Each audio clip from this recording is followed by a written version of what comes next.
All right, what's going on? Welcome back to the Look Mum, I'm Hustling podcast show series, episodic journey through audio experience. That's actually pretty good. I thought you were going to go through like space and time. No, space and time. Well, this episode is going to be talking about Black Mirror that came out yesterday. Yes. And we binged most of the episodes yesterday. So I guess that would be fitting. Do have the sci-fi shirt on. So maybe it is a journey through space and time. Yes, very Black Mirror-y kind of thing. So, yeah, and we don't binge very often. We maybe watch an episode here and there or watch a movie on date night. But we're like, you know what? Let's have date night. Let's move it forward a little bit earlier and we can binge a new series. So, spoiler alert, everybody. Spoiler. We're going to try not to, but I think that will inevitably, due to our high likelihood of fumbling through topics. Just knowing myself. We forget that we record sometimes, that people are listening and they haven't seen certain things. Knowing myself, I tend to overspill the beans a lot. So most likely it would be me that'd be like, oh, reveal the ending of yada yada. Where does that phrase come from? Spill the beans? Yeah. What kind of beans were spilled in order for them to make up the phrase or the idiom? I want to say it's like Jack and the Beanstalk, maybe. Like he's spilling the beans, reveals something. Or is it coffee beans? Preceded Jack and the Beanstalk. Yeah. You know what? It could be, because we've talked about this before, right? It could be like the whole coffee thing, like the coffee houses in England, and they're like they're gossiping and stuff, and they're spilling the beans. I think we probably have talked about this before. But I don't know. Like that's just me trying to figure out if that's where it's come from. It makes a lot of sense. Yes. I'm pretty good at like backtracking that kind of thing, but it's probably not true. All right. So this is from readersdigest.com. Where does the phrase spill the beans come from? Spill the beans is a common idiom, but why are beans being spilled? If you ever beans hold a secret and then accidentally revealed it, which is probably likely to happen in this episode, you've probably heard the phrase spill the beans, but why beans? What kind of beans? Similar to knock on wood, take it with a grain of salt, etc. Spill the beans means to reveal information. We know that. Where does it come from? The origins. One explanation dates back to ancient Greece when people would use beans to vote anonymously. Oh. So they used to use like beans as a counter. Right. Before, I guess, like an abacus. Yep. White beans were used for positive votes, and for negative votes, black beans or other dark coloured beans were used. These votes were cast in secret, so if someone knocked over the beans in the jar, they spilled the beans and revealed the results of the votes prematurely. Ah, because they're coloured, so you could tell which would had more or not. Gotcha. That's one explanation. And there's other ones here, but I'm not going to read them. So that makes sense. Okay. All right. I was going to say, I think, well, coffee hasn't been around that long. Like it's been around for a while, but it hasn't been around for, I'm not going to try a unit of time here and be incorrect. But I feel like beans, in this case, black beans, white beans, kidney beans, chickpeas, those have been around for much longer. Legumes. Yeah. From agriculture, obviously. Fair enough. I feel like they've been around for longer than beans. And obviously coffee wasn't really like a European thing. It came from more Asian and South Africa and stuff, right? Ethiopia.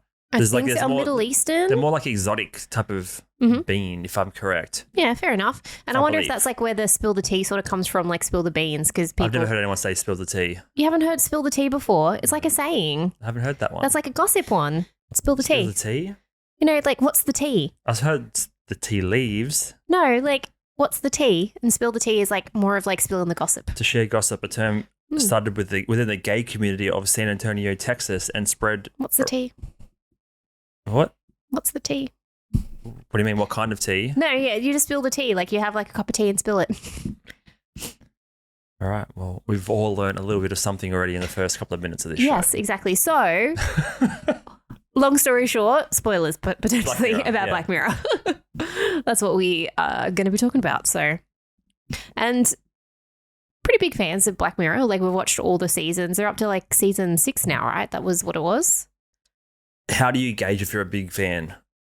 Just watching them? Because there's people that like dive right into the subreddits, all that sort of thing, live and breathe, look for subplots within episodes and things of that nature. So I'd say we're just average fans. Okay. All right. Average fans. I just like trying to figure out. Average fans are going to ruin it for everybody else. Everybody else. Yes. People that are probably more into it and more of a fan than we are. So we apologize in advance if we spell the tea or beans. Yes. But like when it comes to Black Mirror, I think I just like trying to figure out where it's going, because the whole idea of Black Mirror, right? They usually, each season has a bit of a theme to it, and you try to just figure out like what the ending is, or like, and because it's Black Mirror, something's going to be like messed up. Like, you know, something like bad's going to happen, or something that's going to be shocking, because that's its style, right? It's meant to like be not controversial, but it's meant to like have like a play on like modern society and really like dig at something that you know is not the best, or more of the, I guess, a comment on like how society is run. Yeah, culture. The thing is, you never really know what's happening, and it's only ever revealed at the last minute. You kind of have an idea of what's going to happen, because there's always, like you said, there's always some sort of spin at the end of each episode. But sometimes you're like, oh, there's only 4 minutes left here. Something's going to happen. Something is going to happen out of left field that I haven't prepared for yet. But the thing I like about it is the short story nature of it. Some episodes are about 45 minutes. Some are around an hour and 20, I believe. So it's in between that length of a TV show and a movie. But there's enough build-up of characters and emotions and stakes and things like that where you're invested in it, and you're kind of, it's just amazing to me how not ingrained, but how involved you are in the characters in such a short period of time, if that makes sense. No, like, it does. Yeah, because 30 minutes in, you want to know what's happening to everyone. You want trying to figure it all out, be your own little sleuth behind the scenes. And like thinking off the top of my head, I can't really think of any other TV show that has that sort of episodic. Each episode is packaged within itself. Like, you don't need to watch it in order. Yeah. You can watch whatever one that you want to. And each sort of thing is contained within itself, although the whole series or that particular season would have like an overarching theme to it. You don't need to watch them in order. Is there ever really one theme? Well, in this particular one, so the first episode, like there's a scene where they're going through yeah, go on. Yeah, they're going through, what was their version, what they call Netflix? I was about to say Strawberry, but it's Streamberry. And they were going through trying to figure out what to watch. And each episode's one of those shows in that Streamberry first episode. Yeah, so in the first episode, they mention a couple of shows, and then they're basically brought up again in later episodes. Even though the episodes themselves and the characters have no link, that's the thread. So I wouldn't say there's like you said the word theme, like I guess, but not it's more of like a thread. Yeah, I suppose so. But when they're going through in the first episode, so the first episode is called Joan is Awful, and they're flicking through trying to pick, but each title of the episode was actually in that first one. But there's not like a theme. It's not, these are all horror or these are all science, like they're just science fiction, but there's no like theme or concept between each episode. It's just a comment, like a cool, it's an Easter egg across the series, I would say, rather than a theme. That's just me nitpicking in terms of terminology. Yeah. But this is, I just realized this is why we like the show, because we can't pick one niche or one category of type of video or content to put on the podcast. We're very varied in our lives. All over the place, and that's exactly what it is. It's an anthology. Yeah, so you get a bit of everything. Maybe we are on the right track. Then this one's theme, well, a few of them were just around like streaming, around views, around popularity, like creating stories. That was especially the first two episodes, and the second two were a bit different. I honestly think they're all so different. I don't see anything between them, if I'm being very clear with you. They all have their own different, I guess, moral of the story you're trying to learn from, and their own unique. They're all sci-fi. They're all that kind of Twilight Zone world where you don't. It's like a play on current times, like you said. But there's no real theme for me. Like I don't see a theme. I just see them all as completely individual. Where like you can watch each episode as its own thing, and not really, you don't have to rely on the other ones at all by any means. But I don't see a theme. The first two I felt were themed in together, sort of. How so? Just with, I guess, maybe Streamberry, just like tying them both together in a way. That's an Easter egg, though. Yeah. I don't know. I'm just going to sit here and just argue with you, I think. That's fair. Whatever. You can do that. A little bit different. Overall, because we've seen... So basically, we'll give them a rundown of the show Black Mirror on Netflix. Came out yesterday. Yes. which is June 15th. So this will be out in the future, obviously. There's 5 episodes, probably about 5 to 6 hours in total of content. So an easy binging session. Yeah.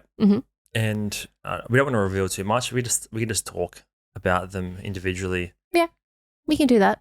Because, I don't know. I feel like we can easily get lost in the weeds and blend like 4 episodes together. And that's not going to do anyone any good. No. Should we then? Because I've got an article in there that sort of ranks the older Black Mirror episodes. Do you want to reminisce on those ones first before we get into the new ones? Too much to add in, I think, and I'm going to forget about it all. I'm going to be like, I don't remember this. So this is going to be annoying for me to recant my lack of memory. Okay, fair. And then for the audience, they're going to be like, no, came here for the new episodes and you gave me the old stuff and I'm not really here for that. So I don't know what to bother my time with. Okay, fair enough. So the first episode is called Joan is Awful. That's probably, if anyone's going to watch Black Mirror for the first time, that's probably the one to watch of this season. That's the hook for the season. That's the most relevant in terms of, I guess, being appropriate to our day and age. People can gravitate towards that more. Some of the other ones are set in previous time periods, whereas this is set in modern day. Yes. In the sort of tech world that we all are used to living in. And in short, it's basically a reality TV show. The show is, there's a woman. She sits down to watch a Netflix TV show or a Streamberry TV show. Yep. And then the show she watches is actually about her life. Yes. And then the entire episode is the unraveling of how is my life getting filmed? They're making me out to be a different person than I actually am. Yeah, they're embellishing, changing up the words to make it more dramatic, more... Yeah, her character is played by Salma Hayek. And then you can go further and further down the line. But it's kind of like an Inception meets reality TV show meets Black Mirror type of deal. I guess it's probably the ultimate form of the Truman Show. Yes. So it's the Truman Show in like real time. So Truman Show was, I mean, people will broadcast. That was getting broadcast live, right? I haven't seen it in a while. Yeah, so Truman Show was filmed 24/7. They even filmed him while he was sleeping. So right, and it was all through live cameras. It was, yeah. So one of those camera tricks, a bit like Jury Duty, where they're through the see-through like mirrors and things like that. Yep. Little hidden cameras set up. Everybody had like a little minute camera. We're following him around in his life. So this is basically Truman Show, but with, we won't reveal too much, but Truman Show in more current times with more newer and relevant technology that you'll become aware of throughout the episode. I don't know. I want to talk about more, but it's hard to not give away too much and spoil some things. Yeah, well, it might happen, but like with this particular first episode, do you want to maybe bring up one of the articles or wait for it just yet? If you have a good article, let me know and I'll bring it up. There's one just about Joan is Awful if you wanted to bring that one up. Okay. But the whole idea or the whole overarching theme of this one is make sure you read the terms and conditions, I guess, is like a huge thing of it. So every time people sign up to a new app, sign up to a new subscription service or whatever it is, they would just click yes to, do you agree the terms and conditions? And one of the things was, how do they get away with filming her life and, using her likeness or getting away with putting her life out there for everybody else to see was, well, you signed the terms and conditions. You said yes. So we now have the rights to your likeness, your identity, and your life.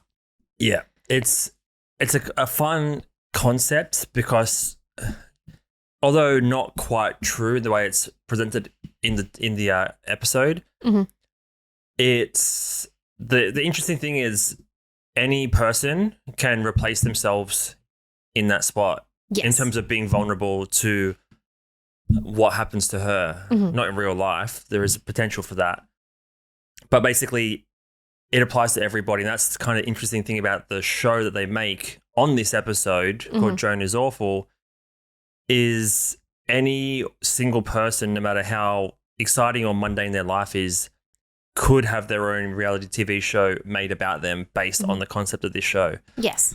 I think I've mentioned in the past a documentary called Terms and Conditions, which kind of touches on the same concept. Mm-hmm. So Terms and Conditions documentary about reading things between the lines came out in 2013. The documentary addresses how corporations and the government utilize the information that users provide when agreeing to browse a website, to install an application, or purchase goods online. And basically the things that you don't realize you're signing up for when you just go to the bottom and hit accept, which no one's going to read anything. I think in the documentary they even give the lawyers the paperwork and they can't even distinguish what the hell's going on half the time. Well, they can't find a loophole. They said this is pretty case tight. You can't sue them because you've signed yes to everything. And that's the whole thing. Like with any terms and conditions, it's pages and pages and pages, and most people just can't be bothered reading that. And then just sort of, they always just click yes. I wonder if you get ChatGPT to summarize, because ChatGPT can summarize a lot of stuff for you. You could just copy and paste. I don't know, if you sign up for Facebook, for example, copy and paste into ChatGPT and say it to summarize into 12 succinct dot points a 10-year-old can determine or understand, and then go from there.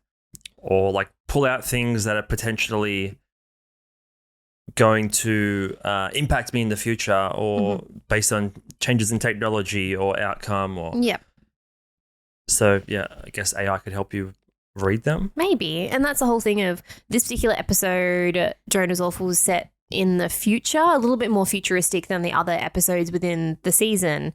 And they were using a quantum computer that was designing these TV shows, and everything was AI generated, which was a really interesting thing. So they were just using the likeness of Selma Hayek and things like that. So it wasn't her real thing. So even she signed away her likeness without reading the terms and conditions. Yeah, so people on both ends of the spectrum. 100%. And the whole idea of it was, in the future, places like Streamberry would be able to have curated, individualized content, so anybody could be placed in that space as Joan. So it could be Drew is awful or Sarah is awful. And they were like, why is it awful and not amazing? They're like, well, people respond more to the bad, the dramatic. It's going to resonate with them that little bit more. They won't be able to stop watching. And that's just a reflection on, I guess, the type of TV shows we like to watch, or type of reality shows that we like to watch. YouTube, it's more fun to watch. Not more fun, but it taps into more of a primal emotion to watch, I guess, the real human side, the real side of humans, the emotional side of humans that is like greedy and egotistical and trying to gain power and that sort of thing, as opposed to someone just like having a party all day, every day.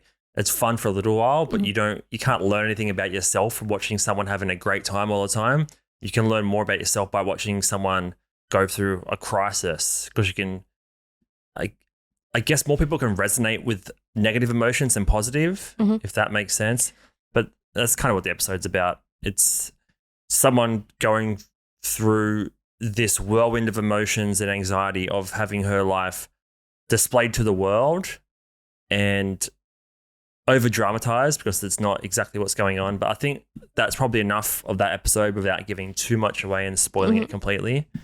You did touch on AI and I didn't want to talk about it, but anyway. Well, that's the episode though. Like, how do they generate her life? How do they get it? It's all AI generated images. That's what I was trying to like stop that part of the reveal at the Truman Show stuff. Right. And then you went straight there. That's fine. We didn't reveal. There's still heaps about the episode. People are still listening, they don't care. So let's move on to episode 2. Episode 2 is about, it's called Loch Henry, which, like you said at the start, there's that common thread throughout the entire season, and this is one show that was on the screen of the first episode. Yes. In terms of something she was going to watch, but then she ended up picking the show about herself. So this one is called Loch Henry. It's about a bunch of Scottish murders. Yes. In this small, quaint little Scottish town, and the impact that it had on the local tourism in town.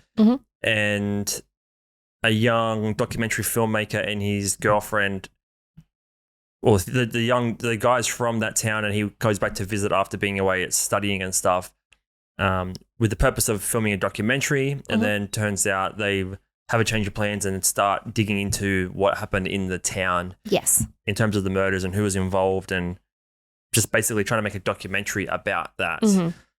So this is a fun episode. It wasn't too Black Mirror-y. Like it was more just like a drama thriller type of deal. I'd say it's close to a thriller because when in the episode, they reveal, or like the whole reason why, like, the town is deserted because they had the murders, like the dude was like murdering tourists and he ended up like shooting himself and his parents or whatever. And then, no one just came to the town and stuff anymore.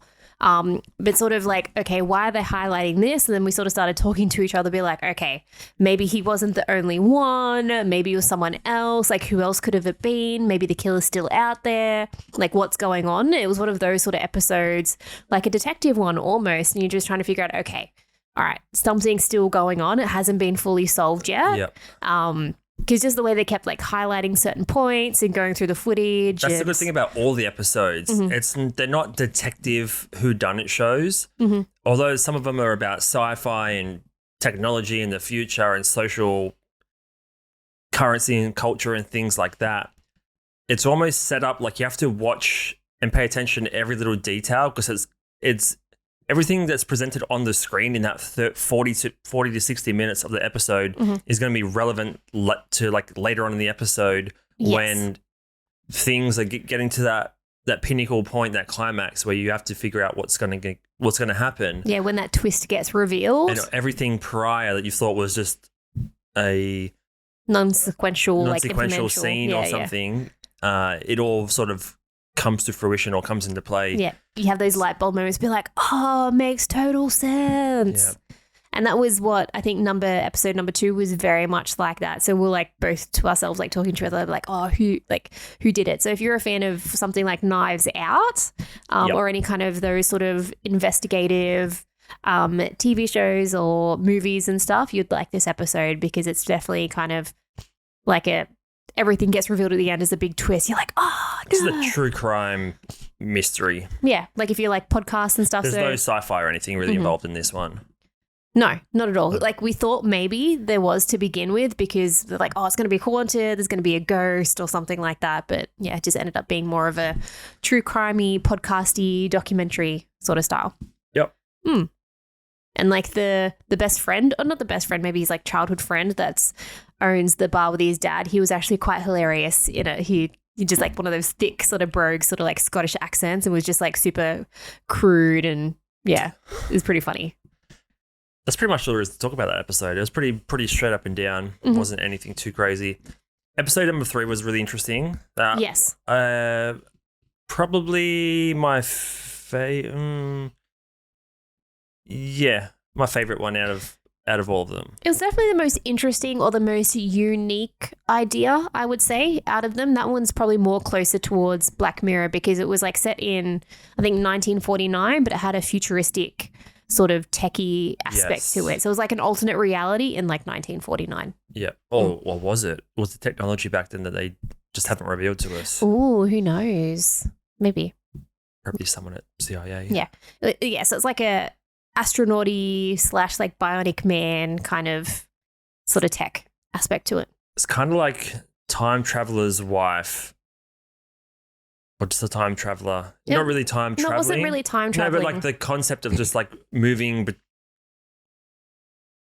I don't know. I feel bad for doing too many spoilers. But you kind of 5 minutes in, it's not like we're revealing like the punchline. No, it's just revealing like the setup, the lead up and stuff to it. Yeah, and this probably had the 2 bigger actors in it as well because you had Josh Hartnett and we haven't even talked about the actors. Yeah.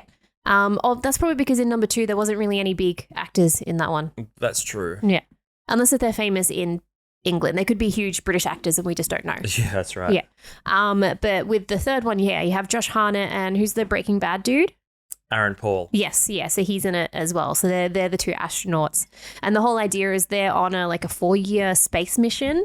But for some reason they've got like replicas, like NASA made replicas of them down on Earth. So like robot sort of looking versions of them. I think the idea is that they're on a long-term mission and to keep them sane. Keep them sane and keep them motivated. And so the mission gets completed, right? Is they build these replicas, which is not like a hologram or anything. It's a physical replica of because astronauts in space, obviously, a physical replica that's on Earth that they can kind of matrix in and out of with like a headset. So when they're sleeping on their spacecraft, they can return to home, live vicariously through their replica, and then if there's like a problem on the spaceship or something, they get a notification. They have to like go and log into their headset and then go take their. I guess they're just moving their consciousness between the real world and space. That's pretty a simple way of putting it. That's a good way to put it. And they've got their senses, so they can feel the touch, they can smell, they can see, they can do pretty much every normal everyday activity while their bodies are sleeping. So I think they can live more down like on Earth than they can in space. They still just have to wake up and exercise their body and stuff. But there's like gravity in the spaceship. Yeah. Like so I guess they just want to keep them alive as long as possible so the mission's fulfilled. Yeah. And that's where that futuristic aspect comes in, because they can, yes, teleport their subconsciousness. And also the spacecraft is like, it's got gravity inside. Like that's futuristic. The spacesuits kind of look futuristic, or he's more modern. But the computers they're using looks vintage. Yes. Yeah. So it's like the spaceship almost looks like a, just trying to think. Yeah, it's just very like, not steampunky, but it's like, yeah, it's got that vintage vibe to it because it's got vintage a green spaceship vibe. Vintage spaceship vibe. But yeah, we won't reveal too much about that one because there's a few things that happen in the episode that are super shocking. There's a lot that happens. It sounds like we're giving away a lot, but the episode is all based on emotions and stuff. It's not really to do with the tech or the subconscious or space or astronauts or anything. It's all emotions, like human connection, emotions, relationships, that sort of thing. Yeah, and I could imagine if you're on because that's the whole thing, like people worry about those deep space missions or making those space missions as people being isolated for long periods of time, which is why like NASA and a whole bunch of like scientists always do those experiments and how long can people last by themselves or how long can people last in space. So having that sort of futuristic aspect of being like, well, you're going to be on a long mission out in space, but you can actually still live your life on Earth. That's probably going to help with the longevity of any kind of mission, right? Yeah. But then I was thinking, why don't just reverse it? Why not put the replicas in space and then the actual human bodies down on Earth? But I guess if something happens and the replicas get damaged, they can't replace them. I guess what's more expensive or what's more worth to, I guess, the government organization that's doing it? Is it the spaceship or is it So it's like, it's basically Avatar in space. It's more or less it's just Avatar. Because they transfer their subconsciousness to the Avatar bodies. Yeah, so true. Okay, yeah, so it's Avatar in space, but instead of an organically grown alien, it's just a robot. You don't get to turn into a blue alien, you get to turn into yourself. Yes. Yeah, so it's very interesting. Yeah, that one's very much based on human connection and, you know, just trying to work together and stuff. And they're very, like, both of the characters are quite polar opposite. Like, Josh Hartnett's a socializing, sort of like bubbly, sort of very emotional type one. And then the what's his name? Aaron Paul. Aaron Paul is more of a stoic, kind of analytical, just not a lot of emotion and stuff. So, yeah, it's very polar opposite characters as well. Cool. I think that's enough. We'll leave it there. I think we're sort of hyping up the episodes enough as can be without giving too much or getting too philosophical about it.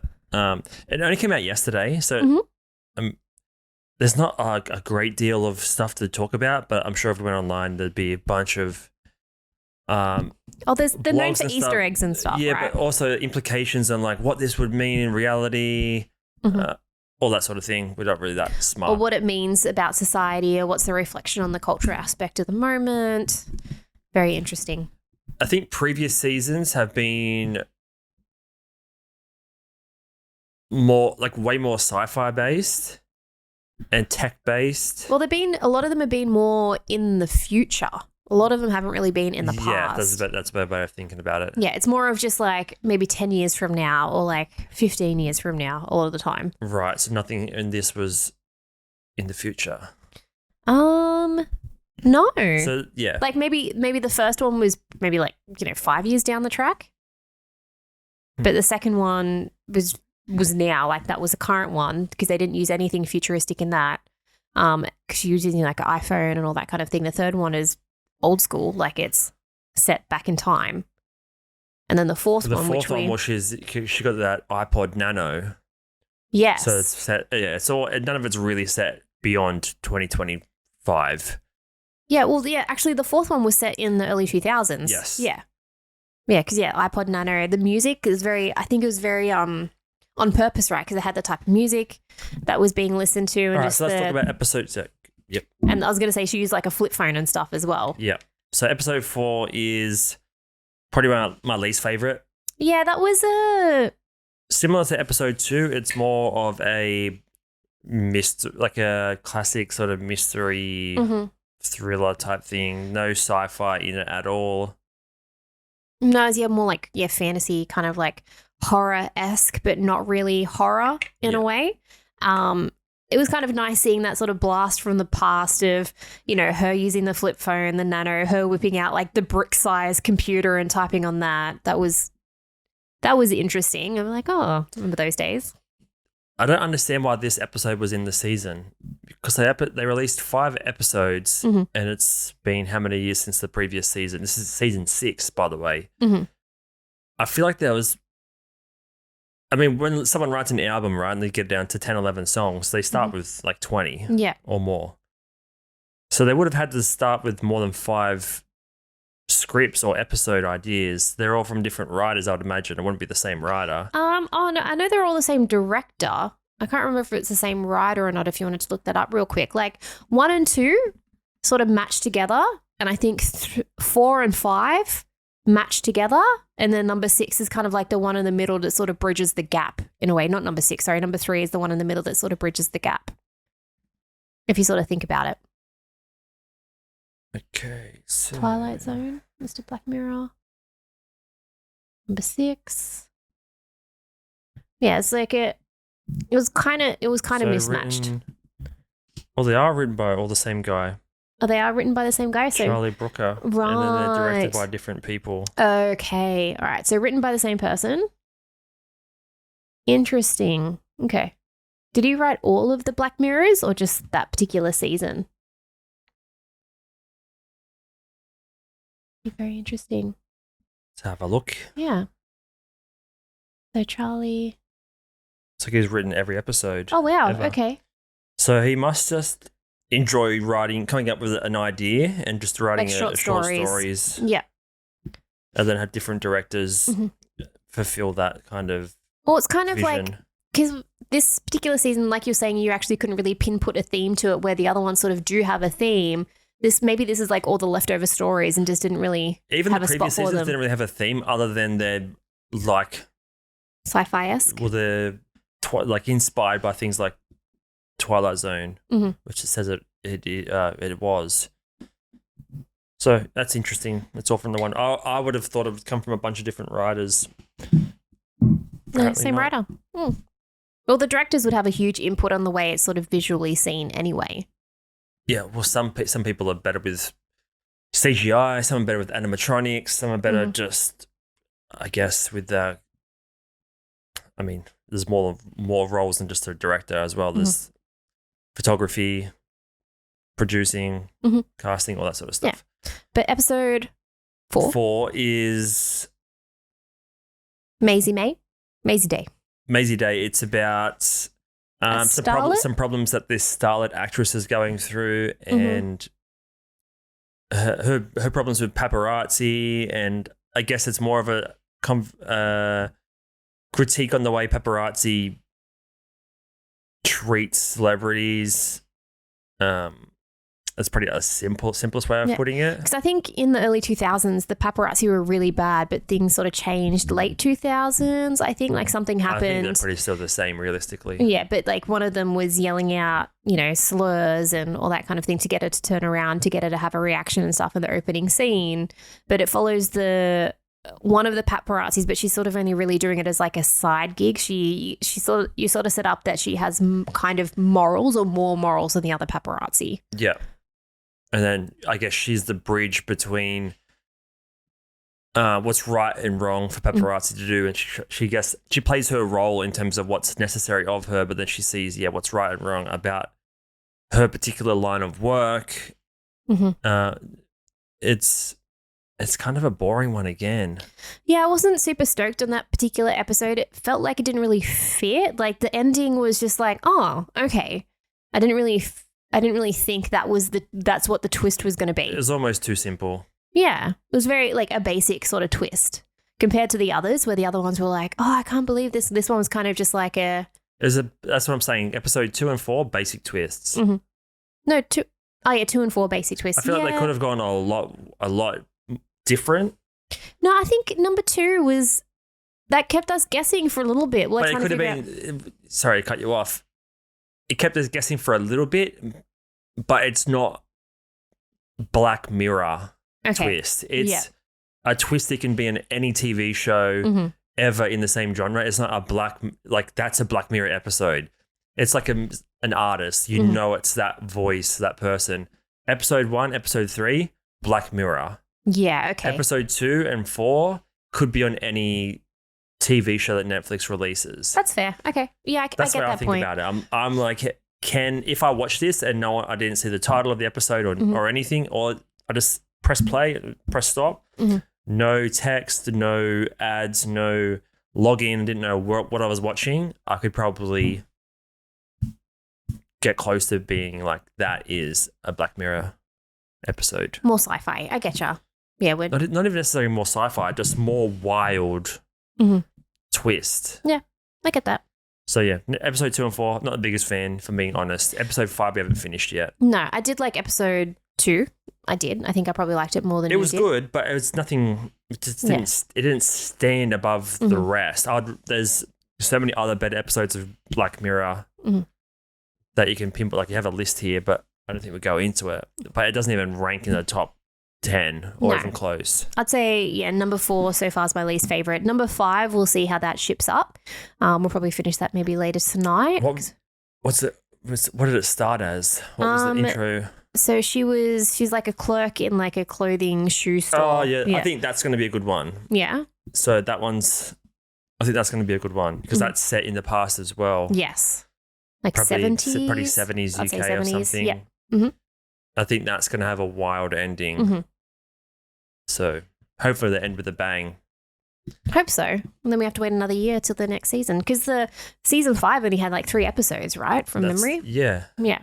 That's what's interesting about it. You just don't know what's coming. You don't know what you don't know how many episodes are coming out. You don't know what the episodes are about. You don't know how long they're going to be. You don't know anything. They could just be like, here's season 7. We're doing a 5-hour one episode if they wanted to. Who knows? It's Black Mirror. That's the whole thing. It's the whole thing is meant to keep you guessing. You don't know what you get yet. That's Black Mirror. Interesting. So Netflix confirmed in May 2022 that the 6th series were in production, which was released on 15th June, consists of 5 episodes. Episodes are usually dystopian, often with unhappy endings, and many are set in the futuristic world with advanced technology. Sorry, I'm just reading off Wikipedia here for a bit of context. Installments have spanned a variety of genres, including drama, psychological horror, political satire, romantic comedy. Interesting. I guess it's too soon to know if they're going to... I mean, there's a 4-year gap between the season 5 and season 6. I didn't feel like it was that long. Really? That can't be right. No. That's a really long time. Series 4, 2017. Yeah. Season 3, 2016. 14, 13. Has it been around for that long? 2011 it started. I thought it was like 2017 it started. Yes, I thought it was more recent than that. Interesting. What the fuck? Okay. That's a long time between seasons. Season 1 and 2 were on Channel 4 and then the rest were on Netflix. Okay. Okay. It's a long time between them. Wow. Okay. That's almost like Black Mirror episode itself. Time is just flying by. But don't forget, like, COVID put like a pin on a whole bunch of stuff as well. So that's probably 2 years taken away. Good old COVIDs. It'd be too easy to know if there will be a season 7. Let's have a quick look. Other people also asking the questions. Well, talk while I'm scrolling. Yeah, sorry. And that was just a classic version of just accepting the cookies, terms and conditions. Never know what you've just accepted to. Maybe they're going to use your likeness. I just press them then. Yeah, you just accepted the cookies. But like they force you to like accept the cookies now anytime you want to browse a website. And that's just like storing the data and storing the information. So storing what it is that you're searching for or looking for. Black Mirror season 7, will there be? Not Just depends if the guy's got any more stories, I guess, to be able to talk about. Sure he's got, I'm sure this is, I'm going to have to accept terms again. I'm going to read your data and store your access, precise geolocation. Okay. There you go. I imagine this is just a small handful of the stories that he has available. Mm-hmm. And someone would be, he probably just presents like 20 stories. These are my ideas. Mm-hmm. And then they sign off on the ones that are the most interesting. That makes sense. You good? Yes. Looking around, but feel you're lost. You look lost. No. Well, just making sure I was recording and stuff. So every now and then you're doing the mid-episode check. When will Black Mirror season 7 be released? Yeah, it's 2024 maybe. It's even difficult to look at the gaps between past seasons. It's even difficult to look at the gaps between past seasons to get a sense of when to expect a 7th. Since the show moved to Netflix, new seasons at first seemed to arrive within around a year, meaning there's potential we could get season 7 in 2024. However, the gap between seasons 5 and 6 was far longer than usual, lasting for 4 full years. There are a number of potential reasons for this break. For one thing, Charlie Brooker and his creative partner Annabelle Jones left their production company House of Tomorrow in 2020, leaving the rights to the show with the parent company.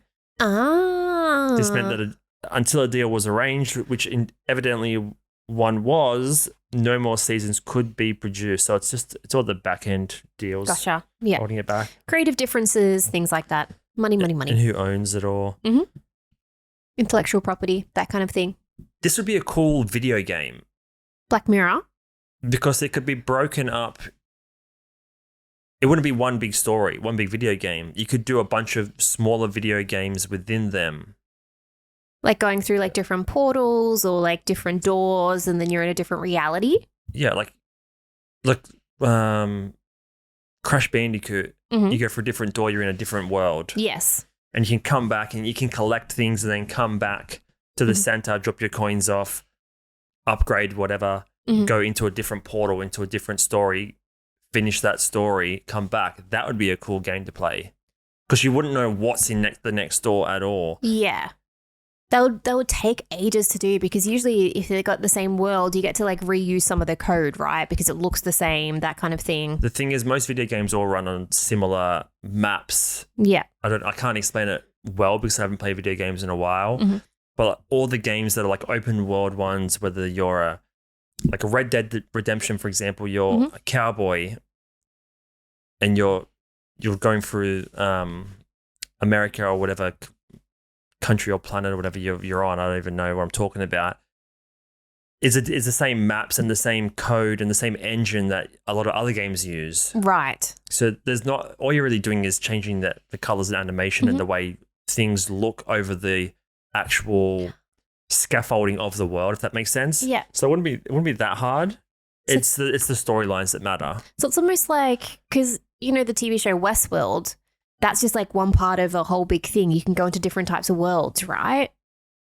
That's a different way of looking at it, yeah. Yeah, so, but it would be like the video game aspect. So you just go into a different world, a different reality. But again, I guess you'd have that central hub of just like coming back and then... That would be the unique part is you could be the same character. Mm-hmm. Like I'm thinking Crash Bandicoot. Last time I played it, I'm pretty sure there's like a central place that you come back to where you save games when you've completed a stage, you've completed a level. And you could just pick a random door. You don't know what's coming up. Yeah. He goes to like his own island or base island or something, isn't it? I think. Crash. Yeah. I don't know. I think we're talking a bit out of pocket here. Because I think, isn't Raymond similar to that as well? Doesn't he have like a home base? I can't remember. Never played it. Never played Raymond? Yeah. Was it Spyro? Croc. You don't want to get a game where you have to play 5 different characters. If you can choose one and then you enter different worlds. Mm-hmm. So one's a horror, one's a sci-fi, one's a cowboy, one's... It's like a portal jumper of some sort. Yeah. Well, there is a game called Portal, but you're not... it's more physics based. It's not story based. Mm-hmm. You're just jumping through portals and running. There was a game called Mirror's Edge that was kind of cool, where you used to go into different worlds or something? No, in terms of just jumping through portals and things like that. Right. Okay.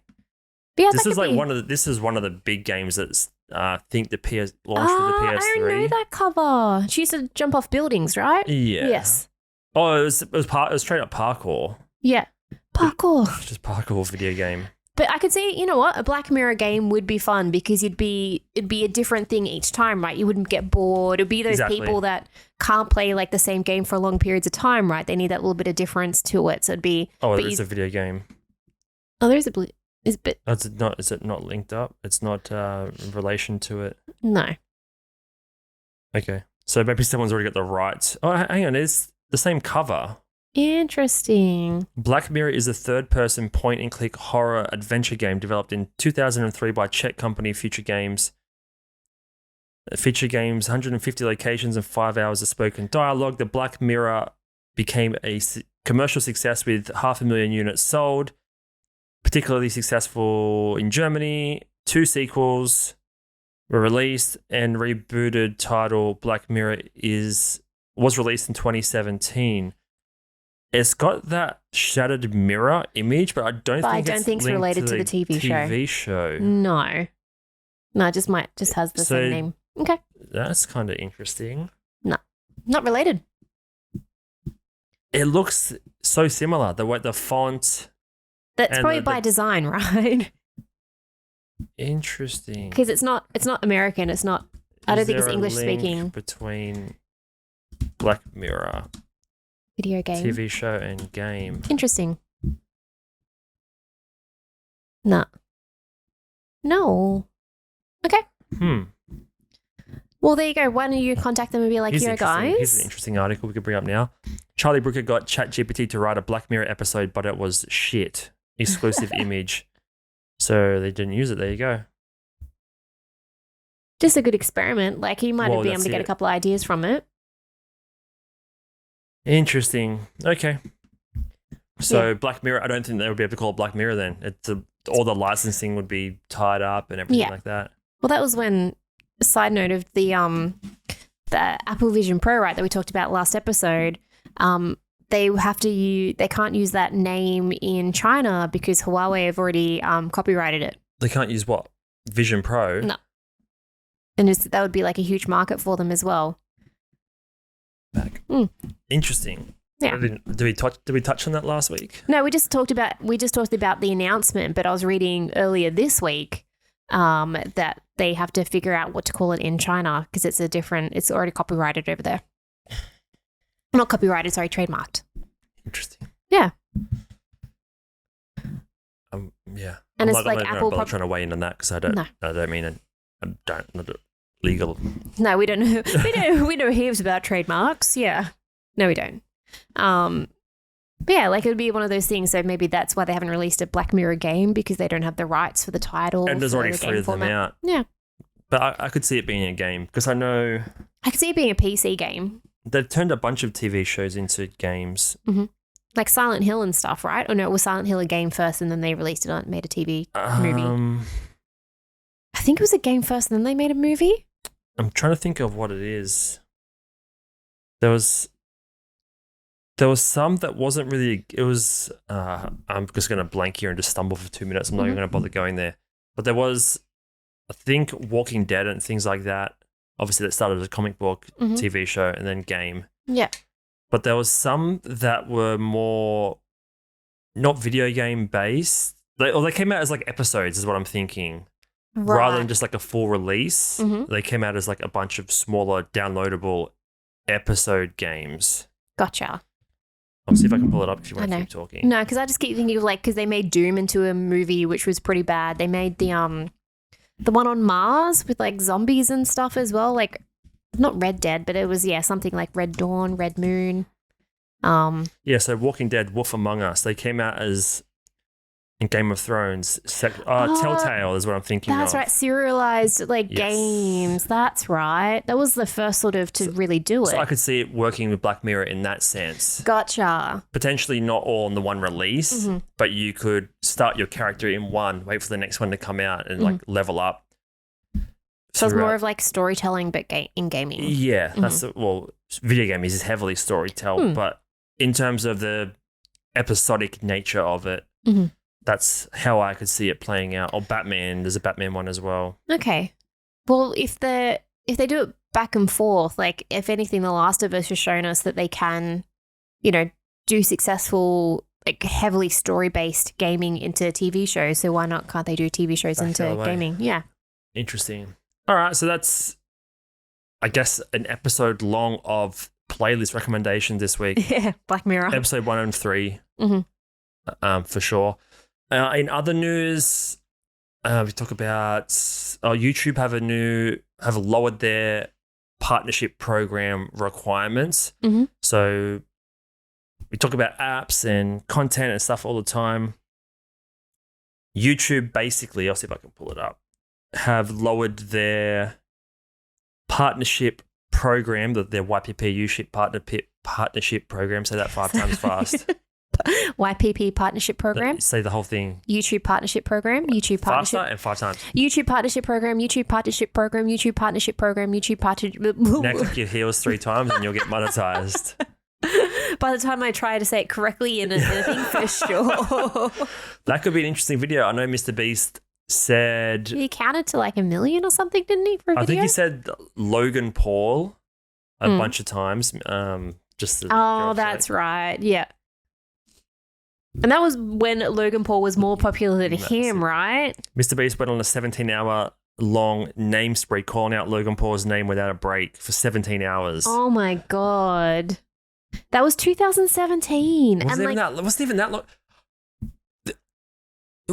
This is what blows my mind. Time. That was 5 years ago. Time, 6, but time. Let me finish my point. Time is just crazy. Time goes so fast, but then some things in the past surface, and you find out when they were released, and they either seem 5 times longer ago than when they happened, or it's way sooner. Like, it's so hard. What? I keep saying like too much. No, it's fine. Like, I like saying the word like.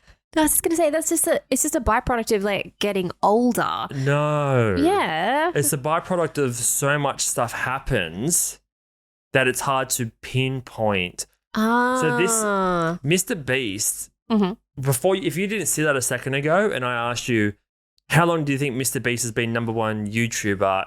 How long ago do you think he's had millions of...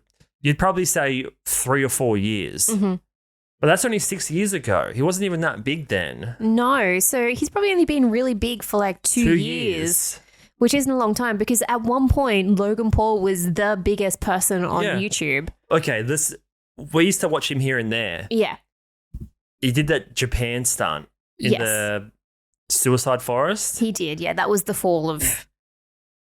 When do you think that was? All right, because I think we were dating, so that's always a... Oh, you're getting too thinky with it. No, maybe... Okay, I'm going to say if that was... No, I'm okay, 4 years ago. Give me a month and a year. Oh, maybe like October 2019? 2018? 2017 video. Okay. Has to be the end of 2017 then. December 21. Whew. That's how long ago it was. Right. It seems like it was 3 years ago. It was 6 years ago. So my point is, bringing it back to... time? Well, you were going to say, you're going to say YouTube partnership program for 16 hours straight so you can get your channel monetized is what I was getting to. That's where I went off track massively to get there.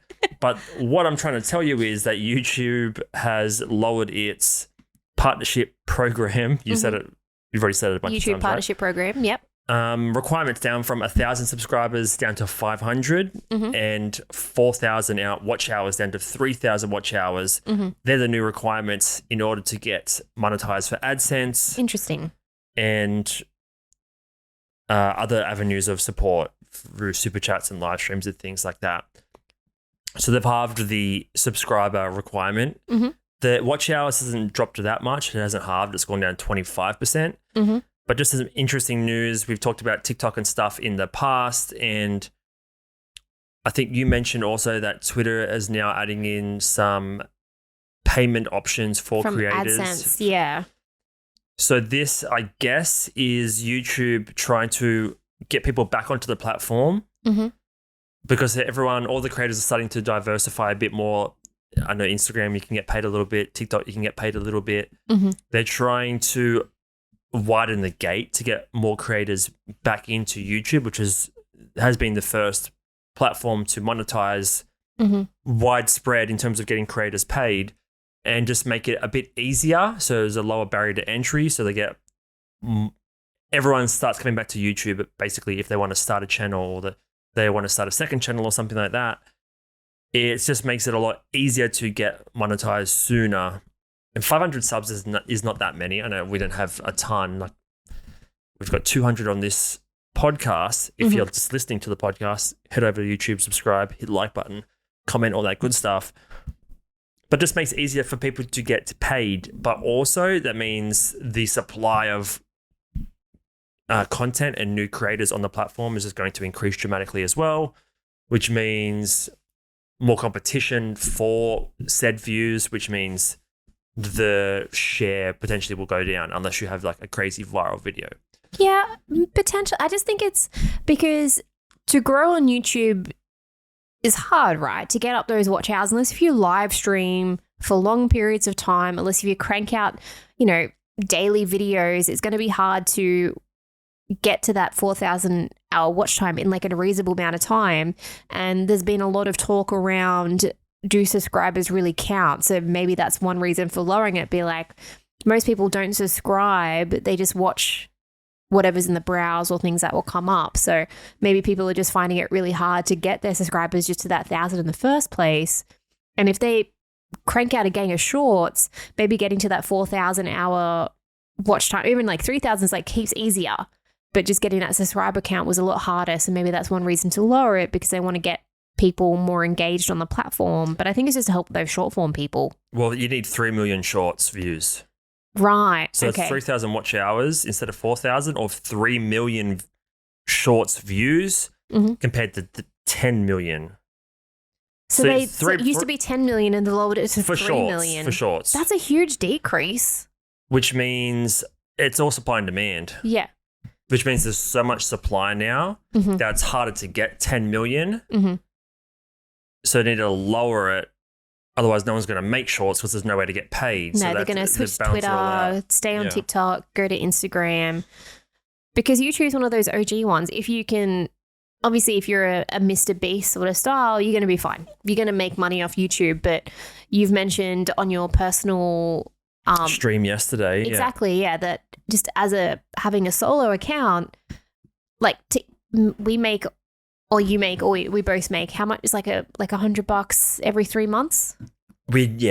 Because we have a couple of videos that do well in terms of getting what I think is good, 50 to 100 views a day. We've got a handful of videos that do that. Most of them peter out over time because they just don't have longevity or any evergreenness to them. But we make a modest $30 a month or something, which is amazing. But the point I was making on my channel yesterday was relying on content creation as a source of income is just like, it's crazy hard. It's only going to get more harder and harder. So like the point I was making was have a business. If you don't want to work at your job and you want to make content, that's cool, but maybe work for yourself. Find a way to work for yourself first that doesn't rely on the content creation to make the money. That's kind of what we do. We used to work for a different business, but I work for myself. So that's one step away from what you want, the life you want to live. Yes. making content and getting paid for it would be great, but it also seems very stressful and it's not reliable. So if you can have that middle ground where you're at home or you're at your business and you're making money on your own terms and you're your own boss, and then you can make content on the side, that's kind of the ideal situation, where if the content falls through, you've still got a business going. But if everything's tied up into the one thing, it just seems like an absolute nightmare and stressful thing to manage. Yeah, 100% be stressful. So yeah, maybe that's the reason why YouTube are lowering it, so more people feel less stressed about it and will want to make more content for the platform. It just means more people are going to be on there, and then again, the views are more widespread. In saying that, every time a new channel gets monetized, there's another channel that's stopped making videos as well. 100%, yeah. So anyway, we'll be back next week talking more about business, science, culture, movies, TV. Whatever we feel like. Drinking coffee. Drinking coffee. Too much coffee. Did we? Did you finish yours? Oh, I've got the tiniest bit left. Might have to sneak that. All right, guys. Thank you for listening. Bye. Like, subscribe. Yes. Comment, and we'll see you next week. Thank you. Bye. Bye.